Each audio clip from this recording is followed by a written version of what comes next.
देखो टीसीएस का assistant professor का प्रीवियस ईयर पेपर डिस्कस करने जा रहे हैं और ये पॉलिटिकल साइंस 2016 का एक्चुअल पेपर है। यहाँ पे आप स्क्रीन पे देख सकते हैं। तो चलिए पहले क्वेश्चन से शुरू करते हैं। तो यहाँ पे जैसा कि स्क्रीन पे देख सकते हैं कि पहला क्वेश्चन क्या है। पहला क्वेश्चन है कि ancient Greece philosophy was described as the bold openness of a philosophical life. ठीक है, तो ancient Greece philosophy was described as the bold openness of a philosophical life. तो यह स्टेटमेंट किसके द्वारा दिया गया है कि जिन्होंने ग्रीक फिलासफी को bold openness of philosophical life कहा है। तो यह स्टेटमेंट किसने बोला है? यह स्टेटमेंट बोला है नीट्जे ने। यहाँ पे आप देख सकते हैं ग्रीन मार्क है। तो यह स्टेटमेंट नीट्जे के द्वारा बोला गया, फ्रेडरिक नीट्जे। चलिए चलते हैं सेकंड क्वेश्चन की ओर। Aristotle in his time studied 158 constitution out of which only one has survived and that is. तो यहाँ पे स्क्रीन पे देख सकते हैं कि अरिस्टोटल ने अपने जीवन काल में 158 कॉन्स्टिट्यूशन का स्टडी किया था, लेकिन केवल एक ही सर्वाइव किया। तो कौन सा कॉन्स्टिट्यूशन था? तो वो कॉन्स्टिट्यूशन था कॉन्स्टिट्यूशन ऑफ एथेंस। तो इस तरह से दूसरा क्वेश्चन हो गया। तीसरे क्वेश्चन पे चलते हैं। Aristotle's concept of common good is based on the notion of.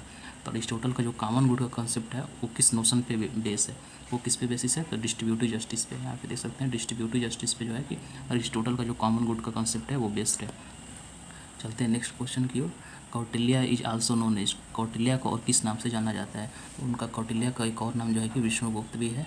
यहाँ पे देख सकते हैं कौटिल्य को विष्णुगुप्त के नाम से जाना जाता है। एक स्टेटमेंट दिया हुआ है और पूछा है कि यह स्टेटमेंट जो है किसके द्वारा मतलब कि यूज किया गया था। Revolution are the locomotive of history.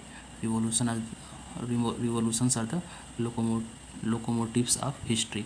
तो जैसे ही रिवोल्यूशन की जब बात आएगी तो कहीं ना कहीं आप थोड़ा सा गेस भी कर सकते हैं कि रिवोल्यूशन जो है कि कार्ल मार्क्स से एसोसिएटेड है। तो इसका सही आंसर भी वही है, कार्ल मार्क्स ने यह स्टेटमेंट यूज किया था, revolutions are the locomotives of history. Okay, चलते हैं नेक्स्ट क्वेश्चन की ओर। T H. Green immensely contributed to. T H. Green का कंट्रीब्यूशन इनमें से किस में सबसे ज़्यादा है? तो इसमें ऑप्शंस कुछ इस तरह से हैं कि इंटरनेशनल लॉ में, ब्रिटिश लिबरलिज्म में, ग्रीन रिवोल्यूशन में, डिप्लोमेसी में, कंपैरेटिव पॉलिटिक्स में। तो इसका सही आंसर लेकिन क्या है? British liberalism. ठीक है, ब्रिटिश लिबरलिज्म में टी.एच. ग्रीन का कंट्रीब्यूशन बहुत ही ज़्यादा है। नेक्स्ट क्वेश्चन के चलते हैं। He was one of the most influential writers on the British and American political institution and he was also the chairman of the labour party. तो 2-3 hint दिए हुए हैं कि वो क्या था, बहुत इन्फ्लुएंसर राइटर्स थे ब्रिटिश और अमेरिकन पॉलिटिकल इंस्टीट्यूशन पे, और लेबर पार्टी के जो चेयरमैन भी थे। तो ये किन के बारे में? ये 2 हिंट दिया गया है। ठीक है, तो ये किसके बारे में दिया गया है? लास्की के बारे में। लास्की जो है कि लेबर पार्टी के चेयरमैन भी थे और ब्रिटिश और अमेरिकन पॉलिटिकल इंस्टीट्यूशन पे उन्होंने बहुत सारी चीज़ें लिखी थी। ठीक है, तो ये हो जाएगा। अगला क्वेश्चन है क्वेश्चन नंबर 8। क्वेश्चन नंबर 8 क्या है? According to Niccolo Machiavelli a ruler must have certain qualities which one of the following was not the favoured by him. Not पूछा है, ये ध्यान देना कि नॉट पूछा है यहाँ पे। ठीक है, कि कौन से क्वालिटीज़ रूलर के पास नहीं होना चाहिए, रूलर के पास नहीं होना चाहिए। तो ये क्या है? अकॉर्डिंग टू मैकियावेली कंपेशन नहीं होना चाहिए। ठीक है, रूलर के पास र्यूडनेस हो सकता है, अनफ्लिंचिंग विल हो सकता है, बोल्डनेस हो सकता है, रूथलेसनेस हो सकता है, लेकिन कंपेशन नहीं होना चाहिए according to Machiavelli. Okay, next question को चलते हैं। क्वेश्चन नंबर 9 है कि the idea of surplus wealth in the hands of individual to ensure maximum happiness of the people was advocated by. तो ये यूटिलिटेरियन प्रिंसिपल पे बेसिकली स्टेटमेंट बेस्ड है। तो यूटिलिटेरियन प्रिंसिपल में मैक्सिमम हैप्पीनेस की बात कौन करता है? जेरेमी बेंथम करते हैं। ठीक है, तो इसका ऑप्शन जो है कि ऑप्शन 3 सही है, जेरेमी बेंथम। जेरेमी बेंथम के द्वारा ये दिया गया स्टेटमेंट है। ठीक है, अगले क्वेश्चन की ओर चलते हैं कि Plato locates the origin of all state in. According to Plato origin of state जो है किस किस किस किस बेसिस पे लोकेटेड है? ठीक है, तो सोशल नीड्स पे। ठीक है, ऑप्शन 2 इसका सही है कि प्लेटो के according origin of state located on the basis of social needs. Okay, अगले क्वेश्चन की ओर चलते हैं। Question number 11। The Prince is a masterpiece. Very easy question. Prince जो है कि किसकी रचना है? प्रिंस जो है कि किसने लिखा है? तो प्रिंस तो सारे लोगों को मालूम हो, जो भी पॉलिटिकल साइंस के स्टूडेंट होंगे, कि मैकियावेली लिखा है। मैकियावेली ने प्रिंस जो है कि मास्टर पीस लिखी है। ठीक है, और ये इसका बेस्ट जो है कि राइटिंग माना जाता है। The most central concept in the study of politics. तो क्वेश्चन नंबर 12 क्या पूछ रहा है कि जो पॉलिटिक्स में जो सेंट्रल कंसेप्ट है वो क्या है? तो वो क्या है? स्टेट है। एट द एंड हम लोग स्टेट का ही स्टडी करते हैं। ठीक है, the most central concept in the study of politics is state. Okay, the term politics was invented bye. तो पॉलिटिक्स जो टर्म है ये किसने इन्वेंट किया था? तो ये इन्वेंट किया था अरिस्टोटल ने। इसीलिए और एक रीज़न और भी है कि अरिस्टोटल को पॉलिटिकल साइंस का फादर भी कहा जाता है। ठीक है, तो politics term was invented by Aristotle. Okay, next question है the doctrine of sovereignty manifested into the. तो सॉवरेनिटी का जो डॉक्ट्रिन है, डॉक्ट्रिन ऑफ सॉवरेनिटी है, वो कहाँ से ओरिजिन हुआ है? ठीक है, कहाँ से उसको कहाँ से वो ड्रॉ किया जाता है। तो ट्रीटी ऑफ वेस्टफेलिया जो हुआ था 1648 में, आपका 30 ईयर हुआ। तो ट्रीटी ऑफ वेस्टफेलिया में डॉक्ट्रिन ऑफ सोवरेनिटी के बारे में मैनिफेस्टेशन है। ओके, तो pluralist theory of sovereignty was mainly contributed bye. तो ये भी एक इजी क्वेश्चन है, यदि आपने इसमें बाई मतलब अच्छे से रट्टा लगाया है तो ये बहुत टफ क्वेश्चन नहीं है। आर्थर फिशर बेंटली को जो है कि प्लूरलिस्ट थ्योरी ऑफ सोवरेनिटी में कंट्रीब्यूशन के लिए जाना जाता है, आर्थर फिशर बेंटली को। ठीक है, इजी क्वेश्चन था। Who advocated the sovereignty is absolute, individual, inalienable and perpetual. तो ये बहुत ही फेमस स्टेटमेंट है सोवरेनिटी के बारे में। ये जो है हॉब्स जो है कि एब्सोल्यूट स्कॉलर एब्सोल्यूट जो है कि स्टेट पावर की बात करते हैं। ठीक है, एब्सोल्यूट सोवरेनिटी की बात करते हैं। तो ये जो स्टेटमेंट है sovereignty absolute, individual, inalienable, perpetual, ये थॉमस हॉब्स का स्टेटमेंट है। चलिए नेक्स्ट क्वेश्चन की ओर चलते हैं।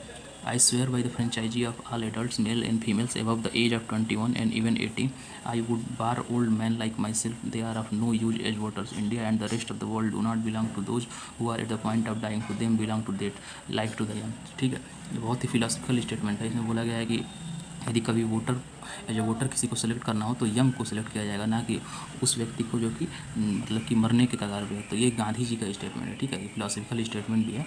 तो यहाँ पे लिखा है कि old man like myself there are no use as a voters. ठीक है, और फिर यहाँ उन्होंने एबव द एज ऑफ 18 और 18, तो बेसिकली इन्होंने यंग वोटर्स का वकालत किया है इस सेंटेंस में। तो ये गांधी जी का स्टेटमेंट है। ठीक है, चलते हैं नेक्स्ट क्वेश्चन की ओर। The caste system does not stand by itself, it is a part and integral part of the very much larger scheme of the social organisation.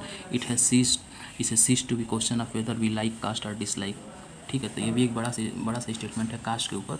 Doctor B are Ambedkar भी option है, तो कई लोग इसमें confuse कर जाएंगे कि डॉक्टर बी आर अम्बेडकर होंगे कि बाकी जो भी और होंगे, लेकिन इसका सही ऑप्शन क्या है? इसका सही ऑप्शन है जवाहरलाल नेहरू। जवाहरलाल नेहरू ने ये स्टेटमेंट बोला है कि caste is a integral part of very much larger scheme of social organisation. ठीक है, कि सोशल ऑर्गेनाइजेशन में कास्ट जो है कि इंटीग्रल पार्ट हो गया है। अगला क्वेश्चन है ग्लिम्पसेस ऑफ वर्ल्ड हिस्ट्री किसका है? मतलब ग्लिम्पसेस ऑफ वर्ल्ड हिस्ट्री वो किस चीज़ का है? आर्टिकल है कि चैप्टर्स हैं, स्पीच है, ऐसे है, बेसिकली ये लेटर है। ऑप्शन इसका 5th सही है, लेटर है। ग्लिम्पसेस ऑफ वर्ल्ड हिस्ट्री क्या है? लेटर है। ठीक है, तो इसको ऐसे याद कर लीजिए। She was chosen to organize a women wing of the Indian National Congress in 1940। ठीक है, हु वाज सी? तो उनको इंडियन जो वुमेन विंग था इंडियन नेशनल कांग्रेस का, उसको लीड करने के लिए चूज किया गया था। तो कौन है? तो सुचेता कृपलानी। इसको भी ऐसे याद कर लीजिए। अगले क्वेश्चन की ओर चलते हैं। To mobilise broader section of the society Ambedkar established. Ambedkar ने क्या इस्टेब्लिश किया था? All India scheduled caste federation, AISCF, इसको फेमसली बोलते हैं AISCF। ठीक है, which of the following terms has got a mention in the preamble of the constitution. Preamble of the constitution में किसका जिक्र है? ठीक है, किसका जिक्र है? तो इक्वल अपॉर्चुनिटी का जिक्र है। ठीक है, इक्वल अपॉर्चुनिटी, इक्वल प्रोटेक्शन का जिक्र नहीं है, इक्वल जस्टिस का भी नहीं है, इक्वल लिबर्टी का भी नहीं है, इक्वल डिसीजन मेकिंग का भी नहीं है। ठीक है, तो इक्वल अपॉर्चुनिटी का जिक्र है प्रीएम्बल में।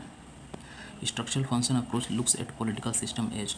स्ट्रक्चरल फंक्शन अप्रोच जो है कि वो पॉलिटिकल सिस्टम को किस तरह से देखता है? तो वो देखता है coherent whole of which influence and in turn influenced by their environment. ठीक है, coherent whole which influences and in turn influenced by their environment. तो इन्वायरमेंट को इन्फ्लुएंस करता है और इन्वायरमेंट से खुद भी इन्फ्लुएंस होता है। ये पॉलिटिकल सिस्टम अप्रोच का एक बेसिक अप्रोच है। ठीक है, अगले क्वेश्चन है Aristotelian method of comparative study bye scientific. Aristotelian method of comparative study जो है कि साइंटिफिक है, ना नॉर्मेटिव है, ना ही ट्रेडिशनल है, ना ही थियोरेटिकल है, ना ही एब्स्ट्रैक्ट है। ये साइंटिफिक मेथड है। ठीक है, अरिस्टोटेलियन जो मेथड है।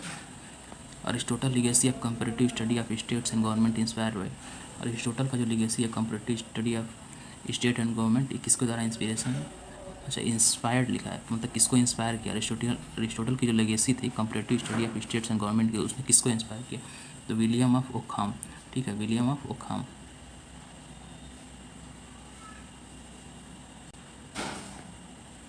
अगले क्वेश्चन की ओर चलते हैं। Which of the following types of governments Aristotle considered as the best. Aristotle ने किस टाइप के गवर्नमेंट को बेस्ट माना? तो पॉलिटी को बेस्ट माना। ठीक है, पॉलिटी को इसने बेस्ट माना। विच of the following expanded the absolutist theory of sovereignty. तो ये क्वेश्चन फिर से रिपीट हो रहा है। थॉमस हॉब्स इसका होगा। अभी ऊपर भी एक सेंटेंस आया था कि एब्सोल्यूट सोवरेनिटी की बात की जा रही थी, उसमें भी थॉमस हॉब्स ही सही ऑप्शन था, और यहाँ पे भी थॉमस हॉब्स ही होगा। बेसिकली उसको इनडायरेक्टली पूछा गया, वहाँ पे सीधा स्टेटमेंट पूछा गया था, और यहाँ पे इनडायरेक्ट था। ये क्वेश्चन देखते हैं, question 28। The decline in the power of the nation state in the late 20th century is attributed to. तो लेट 20th सेंचुरी में जो नेशन स्टेट का पावर हुआ था वो डिक्लाइन हो गया। तो किस कारण हुआ? रीजनलिज्म के कारण हुआ। ठीक है, रीजनलिज्म के कारण हुआ। Okay, which state witness the highest percentage of voting in the Lok Sabha general election 2014। तो बेसिकली एक क्वेश्चन पेपर 2016 का है, इसलिए 2014 के क्वेश्चन पूछे गए हैं जनरल इलेक्शन के। इसका आंसर क्या होगा? नागालैंड। नागालैंड में हाईएस्ट वोटिंग परसेंटेज था 2014 के इलेक्शन में। The first non Indian Congress government formed at the centre. तो पहली बार non Congress government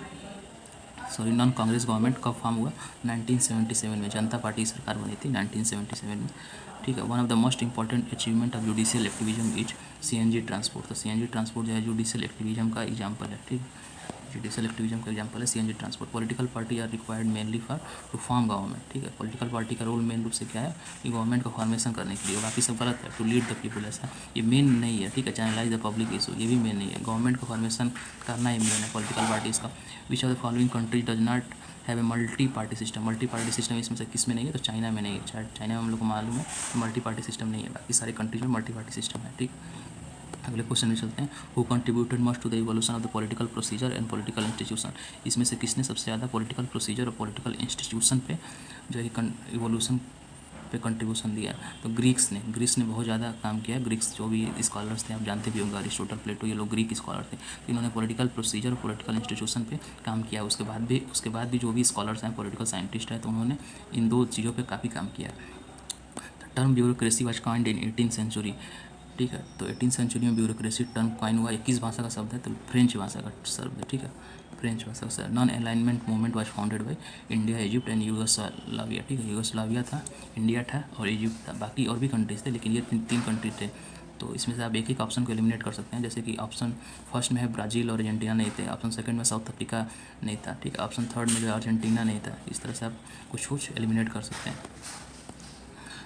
question number 37 पर देखते हैं। International politics is the struggle for power among nation. ये किसने कहा है? तो हांस जे मॉर्गनथाउ ने। बहुत ही फेमस सेंटेंस है। हांस जे मॉर्गनथाउ ने बोला था international politics is the struggle for power among nation, ठीक है। तो concept of SAARC was prepared by, तो सार्क का मुख्यालय भी बांग्लादेश में है, और ये जो कॉन्सेप्ट जो स्टार्ट किया था वो बांग्लादेश ने स्टार्ट किया था, ठीक है। 18th सार्क समिट कहाँ हेल्ड हुआ? तो नेपाल में। ये बहुत पुराना जो कि पेपर है, तो क्वेश्चन पुराने दिए हुए हैं करंट अफेयर से related. Involve diamond conference 2015, which country company signed a pact with 12 Indian companies for direct sale of rough diamond, ठीक है। तो रसिया ने इंडिया की 12 कंपनी के साथ जो है कि साइन किया है रफ डायमंड को एक्सपोर्ट करने के लिए, रफ डायमंड को सेल करने के लिए। तो political development implies the development of political development approach होता है तो इंस्टीट्यूशन एटीट्यूड और वैल्यूज़ का, ठीक है। इंस्टीट्यूशन एटीट्यूड और वैल्यूज़ का पॉलिटिकल डेवलपमेंट में डेवलपमेंट की बात की जाती है। पॉलिटिकल डेवलपमेंट अप्रोच में किसके डेवलपमेंट की बात की जाती है? तो वही इंस्टीट्यूशंस का, एटीट्यूड का और वैल्यूज़ का, ठीक है। Which of the following statement about interest group is wrong. Interest group के बारे में कौन सा स्टेटमेंट गलत है? तो no use of pressure politics. ऐसा नहीं है, इनका मेन उद्देश्य होता है कि प्रेशर पॉलिटिक्स करना इंटरेस्ट ग्रुप और अपने बात को मनवाना। तो ये स्टेटमेंट जो है कि बिल्कुल गलत है। New identify the symbol of the pro democracy protest in Hong Kong. Hong Kong में जो प्रो डेमोक्रेसी प्रोटेस्ट हुआ था उसका सिंबल क्या था? तो येलो अम्ब्रेला, ठीक है। बहुत सारे लोग येलो अम्ब्रेला लेकर सड़कों पर निकल पड़े थे और एक सिंबल बन गया था, ठीक है। The term social democracy was coined bye. Social democracy term किसके द्वारा किया गया था? सोशलिस्ट के द्वारा, ठीक है। ये ऐसे भी आप एलिमिनेट कर सकते थे, इजी क्वेश्चन था।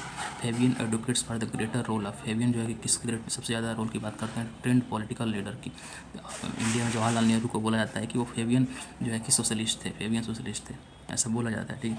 Fabian society was affiliated with. Fabian society किससे संबंधित थी? तो लेबर पार्टी से, sorry.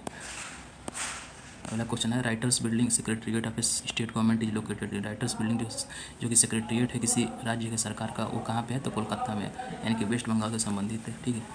POCSO is important human rights act passed by Indian parliament is related to. POCSO किससे संबंधित है? तो चिल्ड्रन से संबंधित है, protection of child sexual offence, ठीक है। पॉक्सो। मिस्टर कैलाश सत्यार्थी 2014 में जिनको नोबेल प्राइज़ मिला, तो किस संस्था से जुड़े हुए थे? तो बचपन बचाओ आंदोलन, ठीक है। मिस्टर कैलाश सत्यार्थी जो है कि बचपन बचाओ आंदोलन से जुड़े हुए थे। Doctor K Radhakrishnan of ISRO famously compare the cost of Mangalyaan with which Hollywood science fiction movie. तो डॉक्टर एस राधाकृष्णन ने ग्रेविटी फिल्म से जो है कि मार्स ऑर्बिटर मिशन के जो इंडिया का था उसके बजट को कंपेयर किया था, ठीक है। Right to development belongs to which category, ठीक है, डेवलपमेंट का अधिकार किस कैटेगरी से है, तो थर्ड जनरेशन राइट से, फर्स्ट जनरेशन राइट से, सेकंड जनरेशन राइट से नहीं है, थर्ड जनरेशन राइट से, ठीक है। राइट टू डेवलपमेंट, डेवलपमेंट का अधिकार UN डे कब मनाया जाता है, तो 24 अक्टूबर को, ठीक है, 24 अक्टूबर 1945 को यूनाइटेड नेशंस का स्थापना हुआ था, इसलिए UN डे उसी दिन मनाया जाता है। In India the teachers day is celebrated on 5 सितंबर, तो इंटरनेशनल लेवल पर टीचर्स डे कब मनाया जाता है, तो 5 अक्टूबर का, एक्जैक्टली वन मंथ मतलब बाद में, ठीक है। 4 सितंबर को 5 सितंबर को इंडिया में और 5 अक्टूबर को पूरे वर्ल्ड में मनाया जाता है teachers day. Political science begins and ends with state, political science राज्य के साथ शुरू होता है और उसी के साथ खत्म होता है। ये स्टेटमेंट किसका है, तो RG गेटल का है। RG